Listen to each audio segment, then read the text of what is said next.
وعلیکم السلام ورحمۃ اللہ وبرکاتہ۔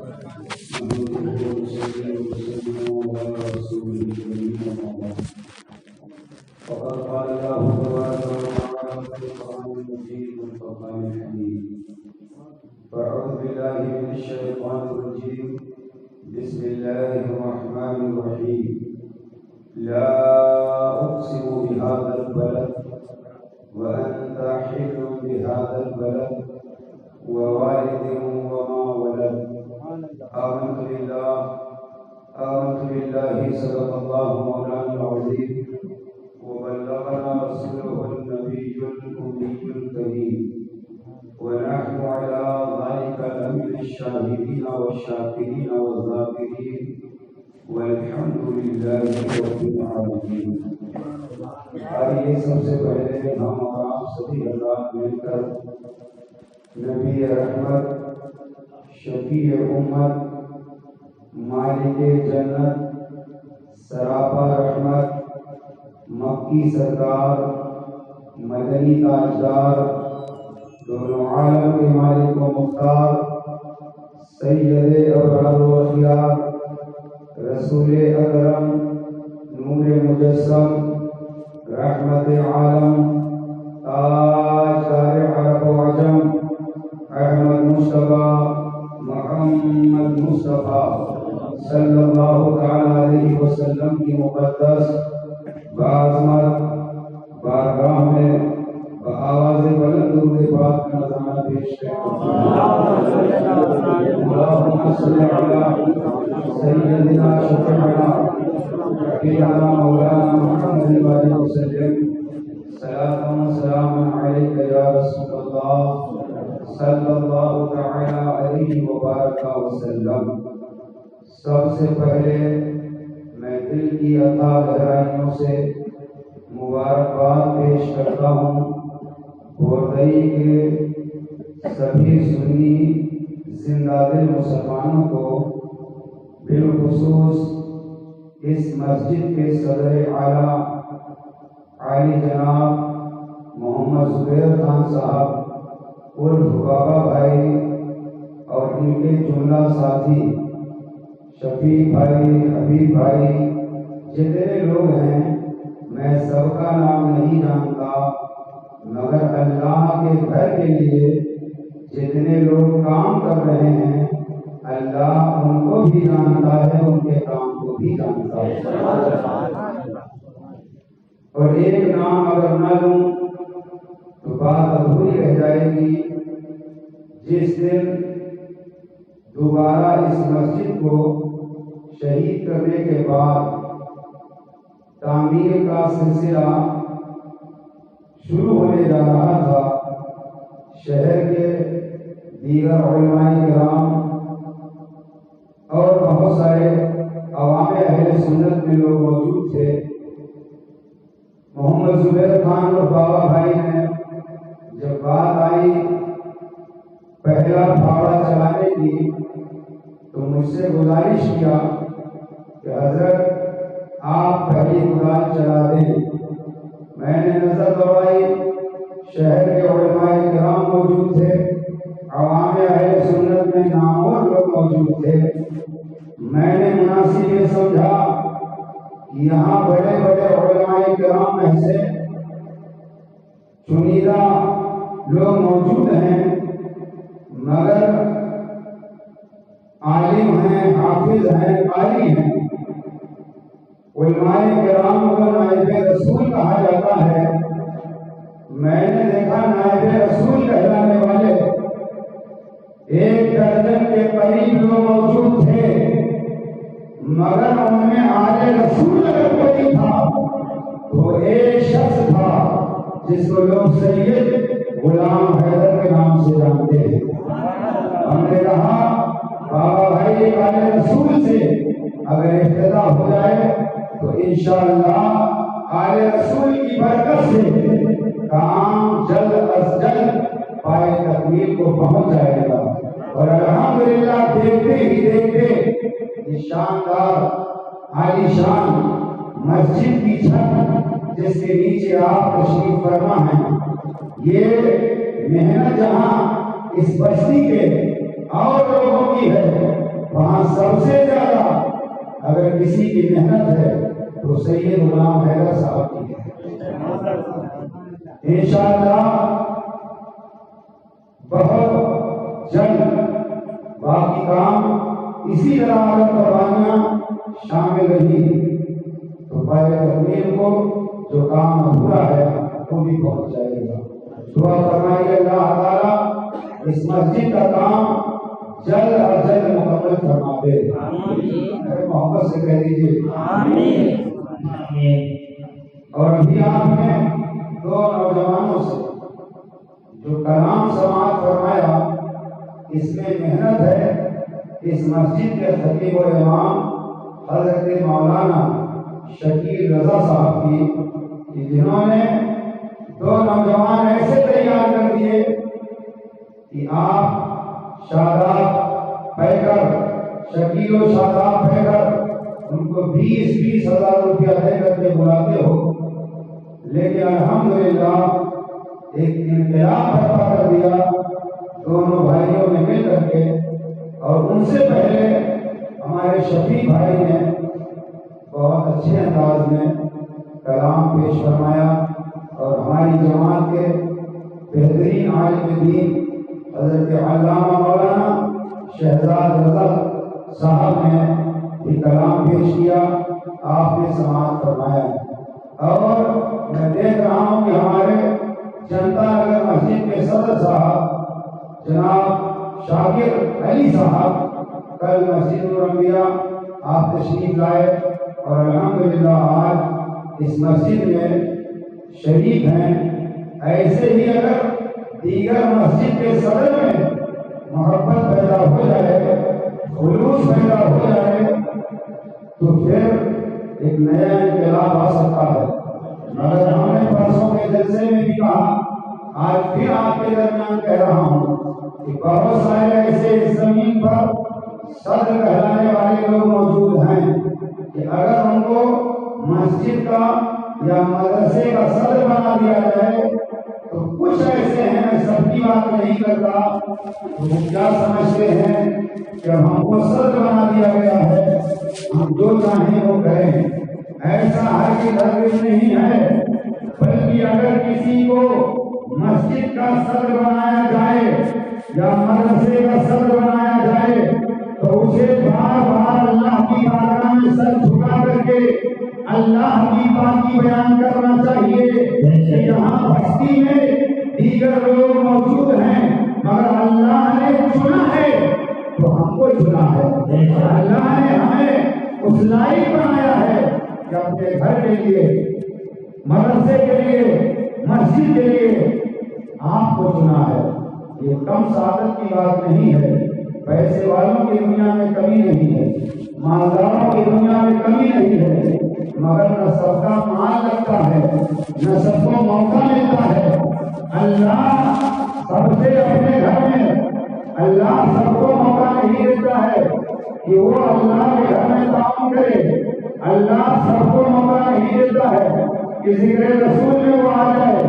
ارے موقع اسی کو ملتا ہے جسے چاہا گھر پہ بلا لیا، جسے چاہا اپنا بنا لیا، جسے چاہا گھر پہ بلا لیا، جسے چاہا اپنا بنا لیا۔ یہ بڑے کرم کے ہیں فیصلے، یہ بڑے نصیب کی بات ہے۔ بلانے پر میرے مصطفیٰ آئے تو شہر کے دیگر محلے سے اپنے چاہنے والوں کو بلا لیا، اور مصطفیٰ نے نہیں بلانا چاہا تو اسی بستی میں بہت سارے لوگ اپنے بستروں پر آرام کر رہے ہیں، مگر شاعر کہہ رہا ہے کیف السرور عشق کے سانچے میں ڈھل کے آ، کیف السرور عشق کے سانچے میں ڈھل کے آ، یہ محفل رسول ہے آنکھوں سے چل کے آ، بس رسول سید کونین ہے یہاں، وہ آئیں گے مدینے سے تو گھر سے چل کے آ۔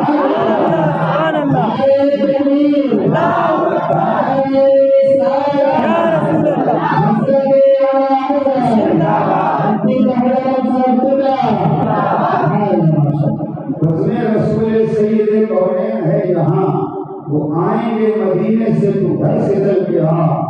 اور یہ رشتہ محبت کچھ اس طرح نبھے گا، یہ رشتہ محبت کچھ اس طرح نبھے گا۔ ذرا تم قدم بڑھاؤ، ذرا ہم قدم بڑھائیں، بدل دو راستے کو پروانو اب خدا کے لیے، بدل دو راستے کو پروانو اب خدا کے لیے، شراب بن کے چلو بس مصطفیٰ کے لیے، شراب بن کے چلو بس مصطفیٰ کے لیے۔ نام ہی نام ہے جو کچھ ہے حقیقت کے سوا، نام ہی نام ہے جو کچھ ہے حقیقت کے سوا، راستہ کوئی نہیں ان کی شریعت کے سوا، پاس سجدے بھی تھے روزے بھی زکات و حج بھی، حشر میں کام نہ آیا کوئی رحمت کے سوا، فضل ایمان پر ہے فضل نسب بھی موقوف، بھول ہے بھی لگا ہاتھ نہ تبت کے سوا۔ ایک مرتبہ دائیں سے لے کر بائیں تک، آگے سے لے کر پیچھے تک پورا مجمع ایک زبان ہو کر کے آواز بلند مجھے پاک پڑے، مولانا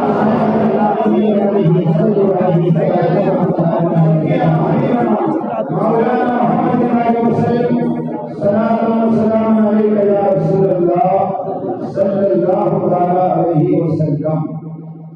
میں نے آپ حضرات سے درود پاک پڑھنے کے لیے کہا، کسی کا جسم ہلا، کسی کا سر ہلا، کوئی یوں ہی اپنی جگہ پر خاموشی کے ساتھ بیٹھا رہا۔ ایک بات آپ ذہن نشین فرما لیں، درود پاک پڑھنا فرض بھی ہے، درود پاک پڑھنا واجب بھی ہے، درود پاک پڑھنا سنت بھی ہے، درود پاک پڑھنا مستحب بھی ہے۔ کب فرض ہے، کب واجب ہے، کب سنت ہے، کب مستحب ہے؟ پوری زندگی میں ایک مرتبہ درود پاک پڑھنا فرض ہے۔ ہماری انکار بہت زیادہ ہے، اس لیے ٹھہر ٹھہر کر کے بہت جذبات میں نہیں، ایک ایک بات تاکہ آپ کے دل و دماغ میں اتر جائے۔ پوری زندگی میں ایک مرتبہ درود پاک پڑھنا فرض ہے، جس طرح پوری زندگی میں ایک مرتبہ حج کرنا صاحب استطاعت پر فرض ہے، اس کے علاوہ جتنے وہ حج ادا کرے گا ان کا شمار نوافل میں ہوگا۔ اور جب جب نام پاک مصطفیٰ لیا جائے یا سنا جائے تب تک درود پاک پڑھنا واجب ہے، ضروری ہے۔ اور نماز کے اندر اگر 4 رکعت نماز آپ ادا کر رہے ہیں تو دوسری رکعت پر جب آپ بیٹھتے ہیں تو اسے قاعدہ اولا کہا جاتا ہے، اور سلام پھیرنے کے وقت آخری قاعدہ میں جب آپ بیٹھتے ہیں تو اسے قاعدہ اخیرہ کہا جاتا ہے۔ اور اگر 2 رکعت نماز آپ ادا کرتے ہیں اور قاعدے میں بیٹھتے ہیں تو وہی آپ کا قاعدہ اخیرہ ہے۔ نماز کے اندر قاعدہ اخیرہ میں درود پاک پڑھنا یہ سنت ہے۔ اور جمعہ کے دن، جمعہ کی رات مسجد جاتے وقت، مسجد سے آتے وقت، پیر کے دن جب موقع ملے تب درود پاک پڑھنا مستحب ہے۔ زندگی میں ایک مرتبہ پڑھنا فرض، جب موقع ملے نبی کا نام سنا جائے لیا جائے پڑھنا واجب، نماز میں قاعدہ اخیرہ میں درود پڑھنا سنت، نماز جنازہ میں دوسری تکبیر کے بعد درود پاک پڑھنا سنت، اور جب موقع ملے تب درود پاک پڑھنا مستحب۔ لیکن نماز کے اندر درود پاک پڑھنا سنت ہے۔ توجہ، نماز کے اندر درود پاک پڑھنا سنت ہے، مگر نماز کے اندر مصطفیٰ پر سلام پڑھنا واجب ہے۔ نماز کے اندر درود پڑھنا سنت اور نماز کے اندر سلام پڑھنا مصطفیٰ پر واجب، فقیر ذمہ داری کے ساتھ گفتگو کر رہا ہے. اگر کوئی شخص اچھی طرح وضو کرے، جسم پاک ہو، لباس پاک ہو، جگہ پاک ہو اور نماز میں کھڑا ہو، سورہ فاتحہ کو پڑھے، رکوع میں سبحان ربی العظیم پڑھے، سجدے میں سبحان ربی الاعلی پڑھے اور قاعدے میں بیٹھ کر التحیات للہ والصلوات والطیبات اتنا پڑھ کر کے سلام پھیر دے تو علماء فرماتے ہیں اس کی نماز نہیں ہوگی. کیوں؟ رکوع اس نے کیا، سجدہ اس نے کیا، بدن پاک، لباس پاک، کپڑا پاک، شراب پاک، میرا صحیح، آخر اس کی نماز کیوں نہیں ہوئی؟ تو علماء فرماتے ہیں اس لیے کہ تحیات للہ والصلوات والطیبات اتنا تو اس نے پڑھا ہے، مگر السلام علیکم ایھا النبی اس نے نہیں پڑھا ہے. اور جب تک نبی پر سلام نہیں پڑھے گا تب تک اس کی نماز مکمل نہیں ہوگی. جب تک نماز میں سلام نہیں پڑھے گا نماز مکمل نہیں ہوگی. میں سوچنے لگا ہے میرے مولا، عبادت تیری ہے، بندگی تیری ہے، مولا نماز کے اندر تو نے سلام رکھا کیوں؟ مولا عبادت میں، بندگی میں، نماز میں تو نے سلام رکھا کیوں؟ تو جواب ملا کچھ ایسے میرے گندے بندے دنیا میں ہوں گے جو نماز کو پڑھیں گے، سجدہ کو کریں گے، رکوع کو کریں گے، نماز کے لیے گاؤں گاؤں گھومیں گے، نماز کی دعوت کو گھر گھر دیں گے، مگر محبوب پر سلام نہیں پڑھیں گے. اس لیے اللہ نے نماز میں سلام رکھ دیا تاکہ کوئی بھی نمازی کہیں بھی رہے جب تک سلام نہیں پڑھے گا نماز مکمل نہیں ہوگی. اب یہی پڑھو، سلام کیا کس کو جاتا ہے؟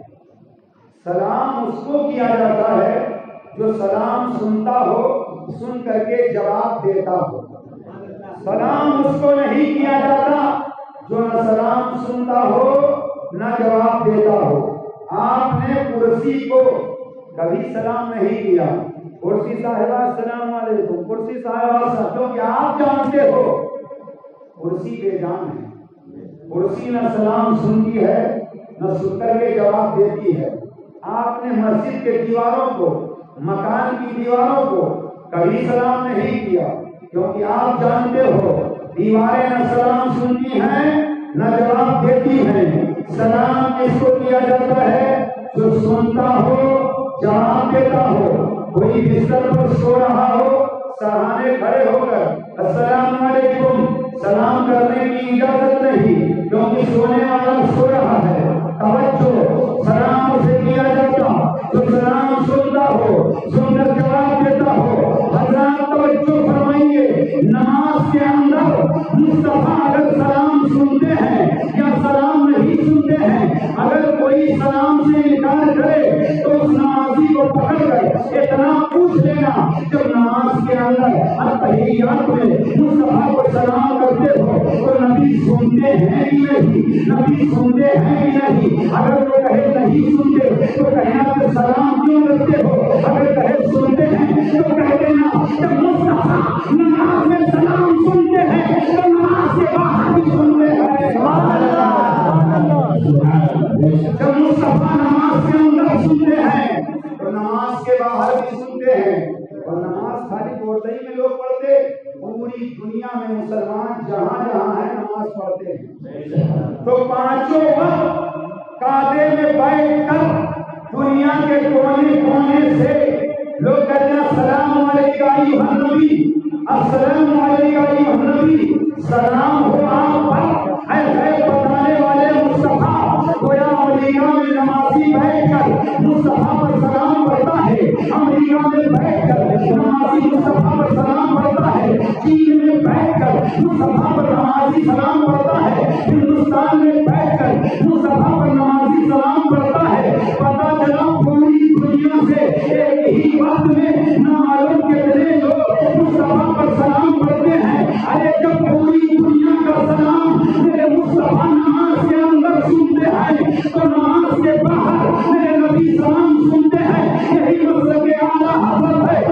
آپ فرماتے ہیں دور و نزدیک کے سننے والے وہ کام، دور و نزدیک کے سننے والے وہ کام، جانے والے کرامت پہ لاکھوں سلام۔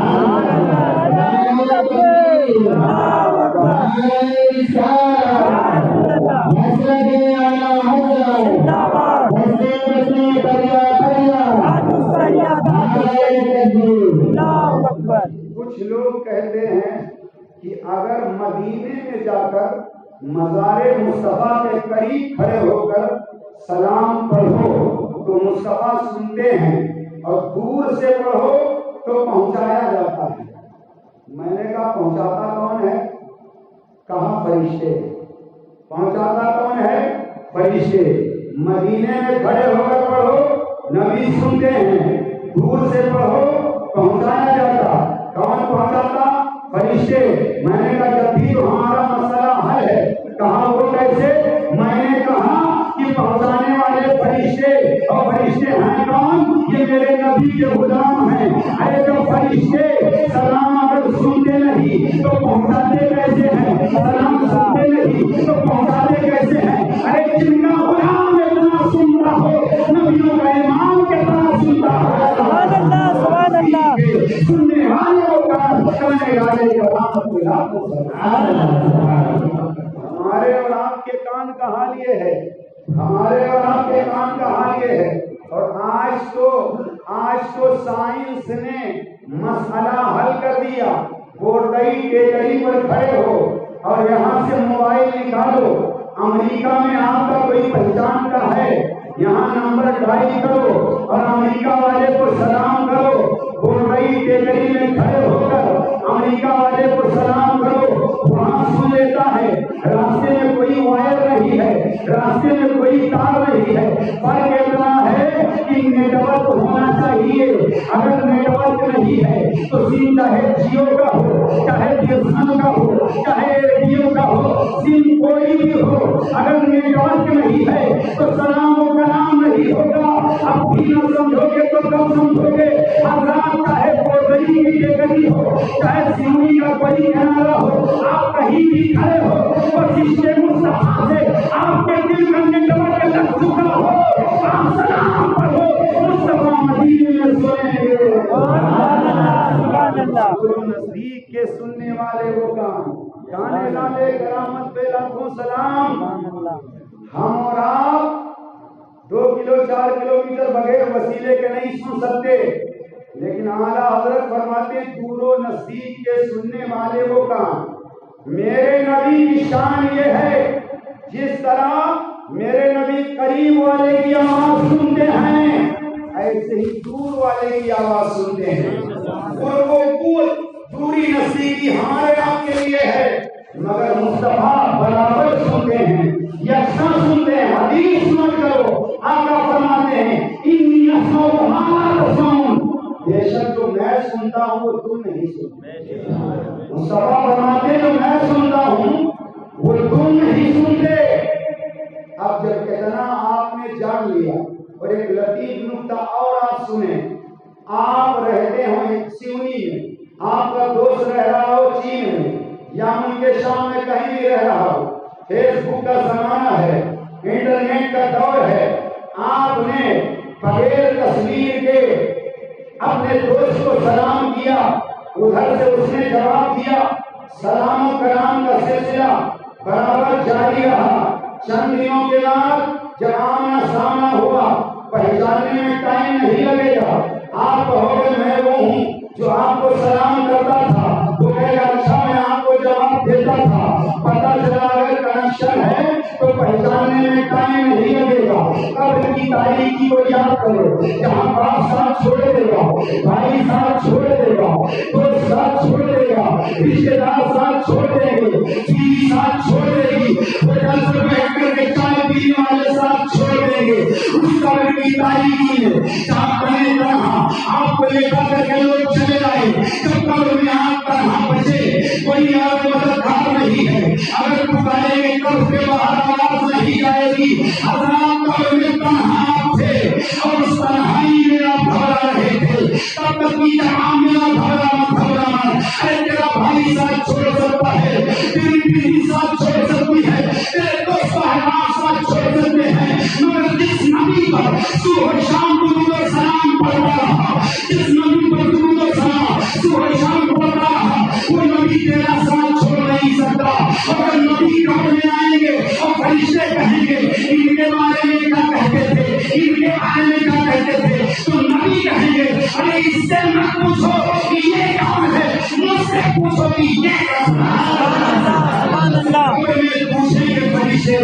کہہ دیں گے سرکار میرے، قبر میں پوچھیں گے فرشتے تو کہہ دیں گے سرکار میرے سونے تو آرام سے اس کو، یہ تو میرا دیوانہ ہے، آرام سے اس کو، یہ تو میرا دیوانہ ہے۔ صبح شام سلام کا سلسلہ جاری رکھو گے تو قبر میں پہچاننے میں ٹائم نہیں لگے گا۔ مصطفیٰ اپنے غلاموں کو پہچان لیں گے، غلام اپنے آقا کو پہچان لے گا۔ کچھ لوگ کہتے ہیں ہم نے دیکھا نہیں، پہچانیں گے کیسے؟ ہم نے دیکھا نہیں، پہچانیں گے کیسے؟ لطیف نقطہ ذہن میں آ رہا علماء کی توجہ، ہم نے دیکھا نہیں پہچانا کیسے؟ تو سنو، ابو جہل دیکھتا رہا، عتبہ دیکھتا رہا، شیبہ دیکھتا رہا، دیکھ کر کے وہ پہچان نہ سکے، وہ ایسے کرم میں رہتے تھے، نبی کو ظاہری آنکھوں سے دیکھا نہیں، مگر عمر و علی جب پیرہاں لے کر کے پہنچے تو حضرت اویس سے پوچھا میرے نبی کی بھائی ہوئی تھی یا چڑا چڑا تھی؟ تو علی بھی خاموش، عمر بھی خاموش، اور حضرت اویس سے کہی نبی کو بظاہر دیکھا نہیں، مگر نہ اویس سے مصطفیٰ کو سیدھا، نہ مصطفیٰ سے اویس کو سیدھا، پتہ چلا کہ نبی سے سچا پیار ہوتا ہے تو نبی کو ظاہری آنکھوں سے نہیں دل کی آنکھوں سے دیکھا دل کی آنکھوں سے نبی کو دیکھا جاتا۔ اگر ظاہری آنکھ پر معاملہ ہوتا تو بہت سے نبی کے صحابی ایسے ہیں جو نابینا تھے، نبی کو ظاہری آنکھ سے تو نہیں دیکھا مگر دل کی آنکھ سے انہوں نے دیکھا، دل کی آنکھ سے انہوں نے دیکھا تھا۔ نبی کو دیکھنے کے لیے محبت کی نظر، عشق کی نظر، استاد زمان علامہ حسن رضا فرماتے ہیں رہیں ان کے جلوے، رہیں ان کے جلوے، بسیں ان کے جلوے، میرا دل بڑے یادگار مدینہ، ملائک لگاتے ہیں آنکھوں میں اپنی، شب و روز بھاگے مزار مدینہ، شب و روز بھاگے مزار مدینہ۔ تو اہل سنت و جماعت فجر کے بعد عصر کے بعد جو سلام کرتے ہیں تو اس یقین اور عقیدے سے کرتے ہیں کہ ہمارا نبی ہمارے درود و سلام، ہمارے نبی ہمارے درود و سلام کو سنتے ہیں، ہمارے نبی ہمارے درود و سلام کو سنتے ہیں۔ اور الحمدللہ سنی جب تک زندہ ہے اپنے نبی پر درود و سلام پڑھتا رہے گا، سنی اپنے نبی پر درود و سلام پڑھتا رہے گا، اور یہی ہماری شناخت ہے، یہی ہماری نشانی ہے، یہی ہماری پہچان ہے۔ آپ دیکھ رہے ہیں ربیع النور شریف کا مبارک مہینہ گزر رہا ہے، صرف اور صرف عاشق رسول ان کی مسجدیں بھی آباد ہیں اور ان کی محفلوں میں بھی یا رسول اللہ کا نعرہ لگ رہا ہے، اور مسجد اللہ کا گھر، بلا شبہ مسجد اللہ کا گھر، اللہ کا گھر، جب اللہ کا گھر تو بوردئی مسجد میں یا رسول اللہ کا نعرہ لگ رہا ہے، نور انبیاء مسجد میں یا رسول اللہ کا نعرہ لگ رہا ہے، تو اور جو دوسری مسجدیں ہیں آمد رسول کے موقع پر ان کی مسجدوں میں اندھیرا کیوں؟ ان کی مسجدوں میں اندھیرا کیوں؟ سنی مسجد جہاں جہاں آمد رسول کے موقع پر اجالا، وہاں قمقمے میلاد مصطفیٰ کا تذکرہ، لیکن اسی شہر میں اور دنیا میں جو دوسرے لوگوں کی مسجدیں ہیں ان کی مسجدوں میں 12ویں رات اندھیرا کیوں؟ تو حضرات بات یہ ہے کہ خالی ان کی مسجد میں اندھیرا نہیں، ان کے دل میں بھی اندھیرا ہے، ان کے گھر میں بھی اندھیرا ہے، ان کے گھر میں بھی اندھیرا ہے، ان کی مسجدوں میں بھی اندھیرا ہے، اور سنی کے دل میں بھی اجالا ہے، سنی کے گھروں میں اجالا ہے، سنی کی مسجدوں میں اجالا ہے، اس لیے کہ اجالے اپنی یادوں کے ہمارے ساتھ رہنے دو یا رسول اللہ، اجالے اپنی یادوں کے ہمارے ساتھ رہنے دو، نہ جانے کس گلی میں زندگی کی شام ہو جائے، نہ جانے کس گلی میں زندگی کی شام ہو جائے، یا رسول اللہ نور کی کرن پھوٹی آپ کے گھرانے سے، نور کی کرن پھوٹی آپ کے گھرانے سے، وہ جہاں ہو گیا آپ ہی کے روشن آپ ہی کے آنے سے سنیوں کی یہ شناخت ہے، یہ پہچان ہے، میلاد رسول منا کر کے ہم اپنے نبی کو یاد کر کے یہ بتا رہے ہیں یا رسول اللہ ہم آپ کے چاہنے والے ہیں، ہم آپ کے ماننے والے ہیں۔ دو تین باتیں اور عرض کر دوں بس بات ختم ہو جائے۔ حضرات آج ربیع الاول شریف کی 12 تاریخ پر اہل سنت و جماعت تقسیم کرتے ہیں، لنگر روشنی کا اہتمام کرتے ہیں، میلاد کرتے ہیں، مگر لوگ کہتے ہیں کہ حضور صلی اللہ علیہ وسلم کی ولادت پیدائش 12 ربیع الاول کو نہیں ہے۔ میں نے کتابوں کا یہ مطالعہ کرنا شروع کیا تو مختلف اقوال مجھے ملے۔ ایک تاریخ یہ بھی کہ رسول پاک کی پیدائش 2 ربیع الاول کو ہوئی ہے، اور ایک تاریخ یہ بھی کہ رسول پاک کی ولادت 8 ربیع الاول کو ہوئی ہے۔ ایک تاریخ یہ بھی کہ رسول پاک کی ولادت 9 ربیع الاول کو ہوئی ہے۔ ایک تاریخ یہ بھی کہ رسول پاک کی ولادت 12 ربیع الاول کو ہوئی ہے۔ ایک تاریخ یہ بھی کہ رسول پاک کی ولادت 17 ربیع الاول کو ہوئی ہے۔ ایک روایت یہ بھی کہ رسول اللہ کی ولادت 18 ربیع الاول کو ہوئی ہے، اور ایک تاریخ میں تو یہاں تک لکھا ہے کہ رسول پاک کی ولادت 22 ربیع الاول کو ہوئی ہے۔ اتنے اختلافات ہیں رسول پاک کی تاریخ پیدائش پر۔ اب جو لوگ زیادہ مطالعہ نہیں کرتے، زیادہ ان کو معلومات نہیں ہے، جب کوئی 2 کا ذکر کرتا ہے تو کشمکش میں پڑ جاتے ہیں۔ کوئی 8 بتا دیتا ہے تو پریشان ہو جاتے، کوئی 12 بتا دیتا ہے۔ عام طور سے مشہور 12 ہے، اور علماء اہل سنت کے نزدیک معتبر اور صحیح پیدائش کی تاریخ 12 ربیع الاول ہے۔ جو لوگ 2 بتاتے ہیں، 8 بتاتے ہیں، 17 بتاتے ہیں، 22 بتاتے ہیں، 9 بتاتے ہیں، ان سے جھگڑا میرا نہیں ہے۔ ان سے آپ بھی جھگڑا نہ کریں، آپ بھی ان سے لاٹھی ڈنڈا نہ چلائیں، بس میری ایک بات ان کو پہنچا دیں اور بتا دیں کہ اتنا تو طے ہے کہ مصطفیٰ کی ولادت ہوئی ہے۔ اہل سنت 12 مانتے ہیں، اگر تم 2 مانتے ہو تم 2 کو مان لیا کرو، ہم 12 مانتے ہیں 12 کو مناتے رہیں۔ سبحان اللہ۔ اگر 9 کی تمہارے یہاں تاریخ ہے تو 9 کو مناؤ، جس کے یہاں 17 ہے وہ 17 کو منائے۔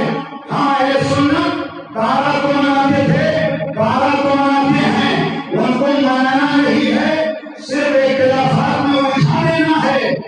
ہم کہتے ہیں مناؤ تو صحیح، کسی بھی تاریخ میں مناؤ، کسی بھی تاریخ میں مناؤ۔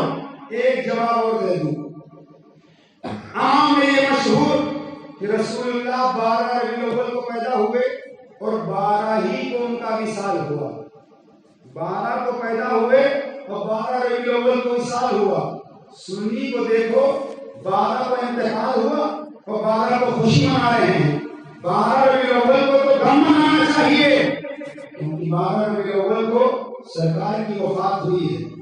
تو کان کھول کر کے سنو، 12 ربیع الاول کو سرکار کی وفات نہیں ہوئی ہے۔ پیدائش 12 کو ہے لیکن وصال 12 کا نہیں ہے۔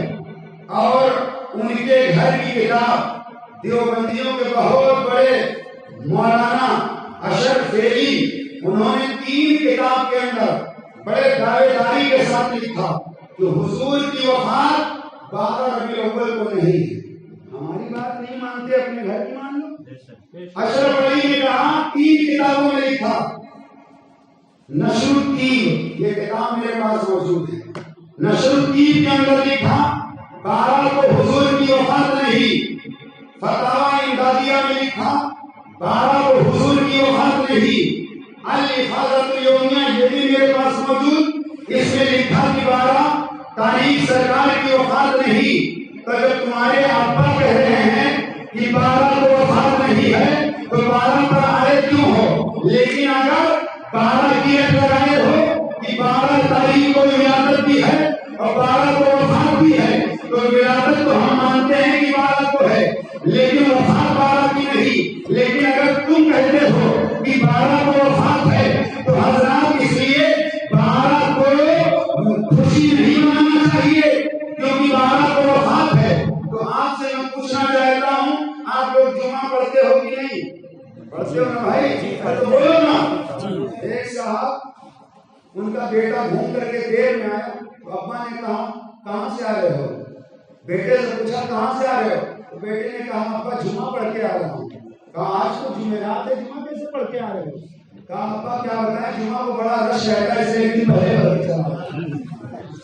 تو کہیں ایسا تو حال نہیں ہے؟ جمعہ پڑھتے ہو نا؟ جی. زور سے بولو. جمعہ پڑھتے ہو؟ جی.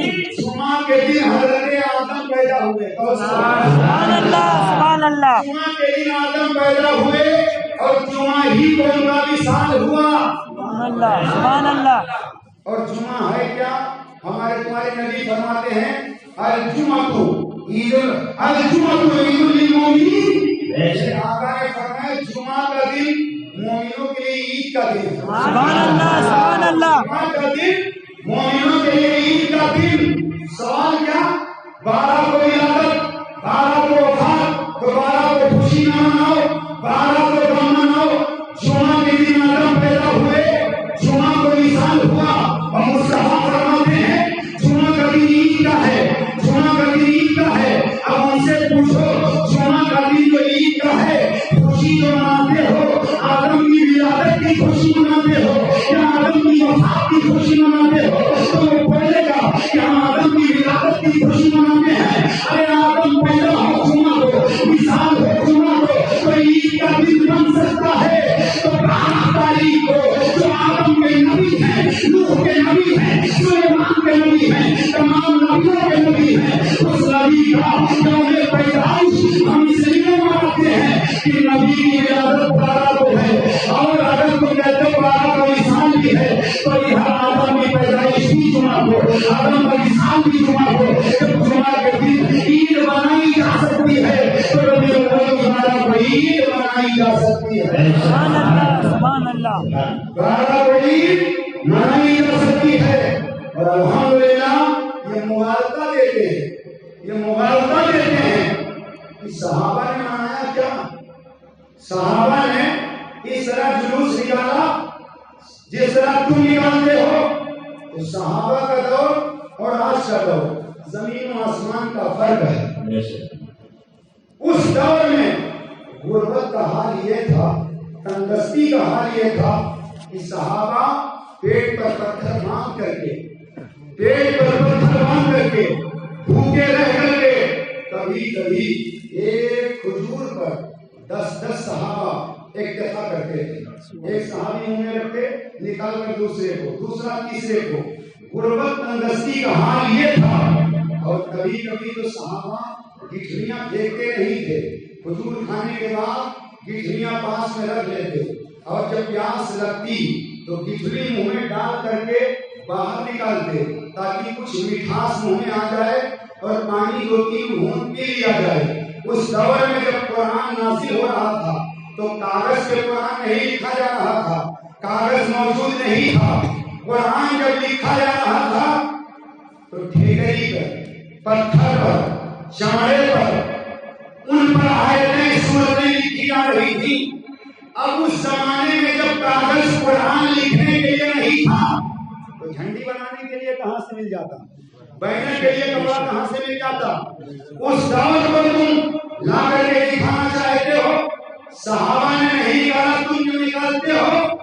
تو سنو ایک صحابی انہوں نے مکان اونچا بنایا اور سرکار کو جب پتا چلا صحابی آئے سلام کیا سرکار نے چہرہ پھیر لیا جواب نہیں دیا. صحابی رونے لگے. دوستوں سے پوچھا میں نے آقا کو سلام کیا آقا نے جواب نہیں دیا کیا مجھ سے ناراض ہیں؟ لوگوں نے کہا تم سے تو کل سے ناراض ہیں. تمہارے دروازے کے قریب سے گزرے تو آقا نے پوچھا مکان اتنا بلند کس کا ہے؟ ہم لوگوں نے بتا دیا، بس اتنا سننا تھا۔ صحابی نے کہا جو مصطفیٰ کو پسند نہیں وہ غلام کو پسند نہیں ہے۔ صحابہ نے اس مکان کو توڑ کر کے کھول کر زمین کے برابر کر دیا۔ تم کہتے جو صحابہ نے کیا وہ ہم کریں گے؟ دارالعلوم دیوبند کو کھول کر کے زمین بوس کرو، نلوا کو کھول کر کے زمین بوس کرو، 5 منزل کی عمارتیں زمین بوس کرو، انہیں کیا کر کے برابر کرو، کیونکہ صحابہ کے دور میں پکے مکان نہیں تھے، تم پکے مکان کیوں بنا رہے ہو؟ صحابہ کے دور میں پکی مسجدیں نہیں تھی، تم پکی مسجدیں کیوں بنا رہے ہو؟ صحابہ نے کبھی ختم بخاری کا جشن نہیں منایا، تم ختم بخاری کا جشن بند کرو۔ صحابہ نے اس طرح دارالعلوم نہیں بنائے، تم دارالعلوم کو بند کرو، اور تمہارا تو بند کا سلسلہ پہلے ہی سے چل رہا ہے۔ دیو بند تو بند کا سلسلہ تو پہلے سے چلا رہا ہے۔ جو صحابہ نے کیا وہ ہم کریں گے۔ صحابہ کے دور میں قرآن پاک میں زبر زیر نہیں لگے ہوئے تھے، آج قرآن میں زبر زیر جو لگے ہوئے ہیں یہ صحابہ کے دور میں نہیں تھے۔ صحابہ کے دور میں یہ کنڈیشن مسجدیں نہیں تھی۔ اگر گنانے کو آؤں گا تو آدھی رات گزر جائے گی۔ حضرات بہت ساری چیزیں جو آج ایجاد ہوئی ہیں لیکن لوگ فائدہ اٹھا رہے ہیں، بند کو بند نہیں، بند کو میں بند کر دوں گا۔ اگر بات آ جائے گی پلین پر بیٹھ کر سفر کرتے نبی کے زمانے میں نہیں تھا، موٹر سائیکل پر بیٹھ کر سفر کرتے نبی کے زمانے میں نہیں تھی، فور ویلر پر بیٹھ کر نکلنا تو گھر ہو جائے گا، بند رہو گے تو قیامت میں ہی کھلو گے، اس لیے بند ہو تو بند رہو، نکلنے کی کوشش نہ کرو۔ الحمدللہ صحابہ کی بات کرتے ہو، ارے صحابہ نے تو جان کا نظرانہ پیش کیا ہے، صحابہ نے تو اپنی گردن کٹا دی ہے، صحابہ نے تو نبی کے نام پر اپنا مقام قرآن سب قربان کر دیا ہے۔ تم صحابہ کی بات کرتے ہو تو ہمارا مت کرو۔ کتاب کا نام ہے الدر منظم، کتاب کا نام الدر منظم۔ یہ کتاب کس کی ہے؟ عبدالحق الہ آبادی کی۔ ایک تو عبدالحق محمد دہلوی ہیں، دوسرے عبدالحق الہ آبادی۔ یہ حدیث کو نقل کرتے ہیں پورے منظم کے اندر کہ اللہ کے رسول صلی اللہ علیہ وسلم کے چچا حضرت عباس رضی اللہ تعالی عنہ آپ اپنے گھر والوں کے ساتھ بیٹھ کر نبی کا میلاد پڑھ رہے تھے۔ سبحان اللہ، نبی کا میلاد پڑھ رہے تھے۔ آقا تشریف لائے، آقا نے فرمایا کیا ہو رہا ہے، کیا ہو رہا ہے؟ آپ کے چچا نے کہا یا رسول اللہ آپ کی پیدائش کے واقعات ہم بیان کر رہے ہیں، آپ کا میلاد پڑھ رہے ہیں۔ آقا نے نہیں فرمایا کہ بدعت ہے، بند کرو۔ آقا نے مسکرا کے جواب دیا تم پر جنت واجب ہو۔ سبحان اللہ، سبحان اللہ، تم پر جنت واجب ہو گئی۔ صحابہ نے نبی کا میلاد منایا کہ نہیں منایا؟ ارے صحابہ کی طرح کون میلاد منا سکتا ہے؟ صحابہ ایسے بے مثال صحابہ کہ صبح شام مصطفیٰ کی دید ہوتی تھی اور روزانہ ان کی عید ہوتی تھی، کا دیدار کرتے تھے۔ اس سے بڑھ کر خوشی اور کون ہو سکتی ہے؟ لا اقسم بہذا البلد وانت حل بہذا البلد، مجھے قسم ہے شہر مکہ کی، اور وہ قسم اس لیے ہے کہ اے محبوب اس شہر میں آپ جلوہ گر ہوئے ہو، اس شہر میں آپ پیدا ہوئے ہو، اور مصطفیٰ کی پیدائش کا صدقہ ہے کہ پوری کائنات میں صدقہ بڑھ رہا ہے۔ اللہ ہم کو سب کو عمل خیر کی توفیق عطا فرمائے۔ السلام علیکم ورحمۃ اللہ وبرکاتہ۔